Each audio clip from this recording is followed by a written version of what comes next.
കണ്ണാടി നോക്കി. അടിപൊളി, സൂപ്പർ. ഇഷ്ടമായിട്ട് നല്ല രസമായിട്ടുണ്ട്. കറക്റ്റ് ലെവലും നല്ല ഡാർക്കും നല്ല സൂപ്പർ ആയിട്ടുണ്ട്. അപ്പോൾ ഇതാണ് എൻ്റെ ഫൈനൽ ലുക്ക്.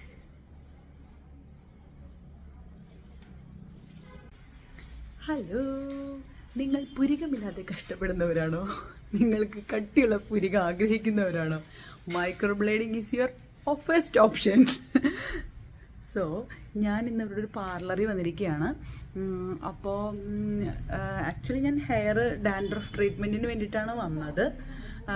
അപ്പോഴാണ് ഞാൻ ആലോചിച്ചത്, ഞാൻ ജസ്റ്റ് ഒന്ന് ഐബ്രോസ് ഒന്ന് ത്രെഡ് ചെയ്തു. പെട്ടെന്ന് ഞാൻ സ്വാസികയുടെ ഒരു വീഡിയോ പണ്ട് കണ്ടിട്ടുണ്ടായിരുന്നു മൈക്രോബ്ലേഡിങ് ചെയ്യുന്നത്.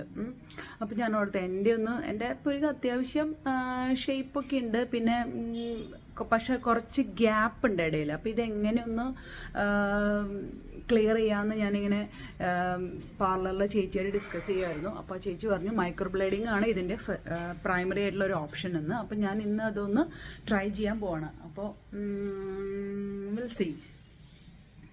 ഓക്കെ, അപ്പോൾ മൈക്രോബ്ലേഡിംഗ് ചെയ്യുമ്പോൾ ഇതിൻ്റെ പ്രൈം സ്റ്റെപ്പ് എന്ന് പറഞ്ഞാൽ നമ്മൾ ആ ഏരിയ നമുക്ക് നം ചെയ്യണം. അപ്പോൾ നമ്മിങ് ക്രീമാണ് ആദ്യം തന്നെ അപ്ലൈ ചെയ്തിരിക്കുന്നത്. എന്നിട്ട് നമ്മളൊരു 20-30 മിനിറ്റ്സ് വെയിറ്റ് ചെയ്തിട്ടാണ് നമ്മുടെ പ്രൊസീജിയർ സ്റ്റാർട്ട് ചെയ്യുന്നത്. അപ്പോൾ 2 ഐബ്രോസിലും നമ്മിങ് ക്രീം അപ്ലൈ ചെയ്തുകൊണ്ടിരിക്കുകയാണ്.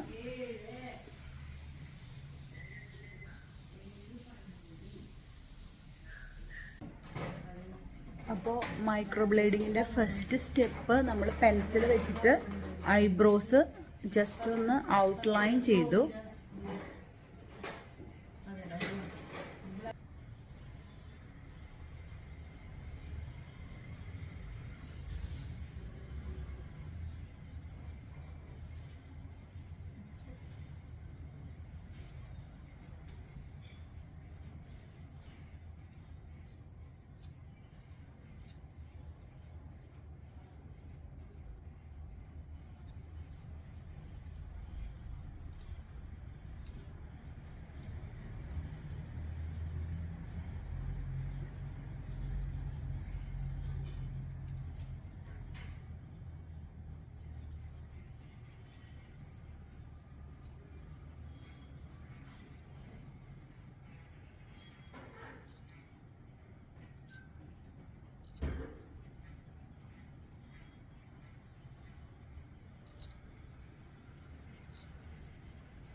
രണ്ട് സുന്ദരിമാർ.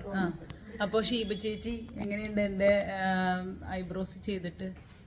കുഴപ്പമില്ല. ഇവിടെ നമുക്ക് ഇവിടെ ചെറിയൊരു ഗ്യാപ്പ് ഫീൽ ചെയ്യുന്നുണ്ട് ഇവിടെ. അതായത് ഇവിടെ സ്കിന്ന് കുറച്ചുകൂടി കാണുന്നുണ്ട്, ഇവിടെ ഓക്കെ ആയിട്ട് നിൽക്കുന്നുണ്ട്. അപ്പോ ഇതിന്റെ ആ ഒരു ഇതിൽ തന്നെ ബ്ലാക്ക് നമുക്ക് ഇവിടെ ഒരു 2-3 സ്ട്രോക്ക് ഇടാൻ മതി. അപ്പൊ ശരിയോ? പിന്നെ എന്റെ ഈ ലെവലിന് ഒരു പ്രോബ്ലം ഉണ്ടെന്ന് പറഞ്ഞു. ലെവലിന് നമുക്ക് നോക്കട്ടെ, ഞാൻ ഒന്നും കൂടി ചെയ്തിട്ട്. ഓക്കെ.